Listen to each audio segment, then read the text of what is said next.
I would be willing to say that Mexico is possibly one of the most hospitable destinations I have ever known.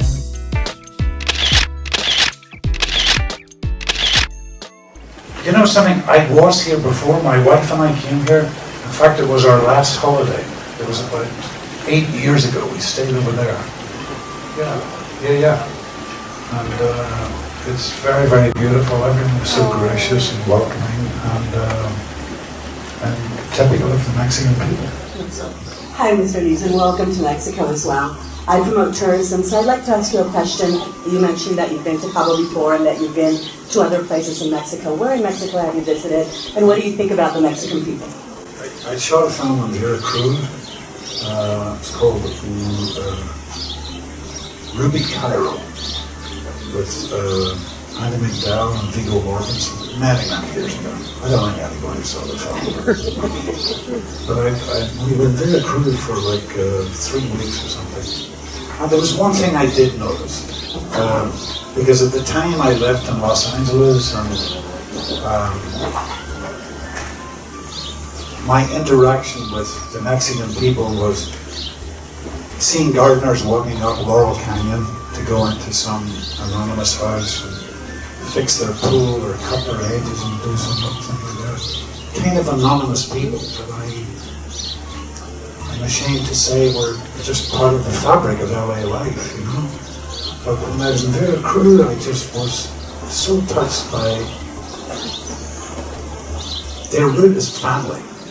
This family seemed to be all important to them. And that was a real reminder to me. And very similar, actually, to Irish people in that respect, I thought, you know, that the family was the real core group, and you did everything for the family. So I was very touched by that when I was working there at Peru. Thank you, Mr. Neeson. I just want to make sure that you all got the part where he said he would work with me again. That I am a good guy. You need to repeat. Thank you, Leah. Of course, as always, you're utmost generous in everything. And from the moment we sat down, I was really looking forward when I started producing Silence. One of the highlights that I was looking forward to was meeting Liam.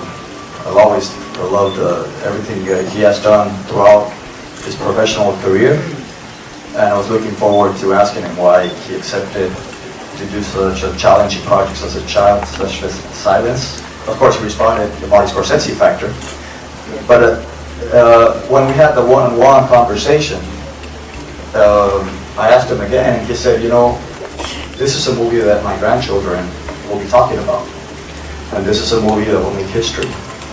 And you know, I wouldn't miss that for the world. I think we're doing something extremely special in Silence. I was completely in awe at his comments and his commitment to Silence. As a producer, it was fantastic because I might get in trouble for saying that, but he sacrificed much in order to be in Silence. And he did everything possible to make sure that this film was made. And his commitment was absolute. So watching Marty Scorsese and Liam Neeson work together, it's just pure genius. And I think Liam said it best, and we all consider Scorsese as a genius. But a genius is pretty much somebody who prepares, and somebody who works 200% and expects at least 100%. So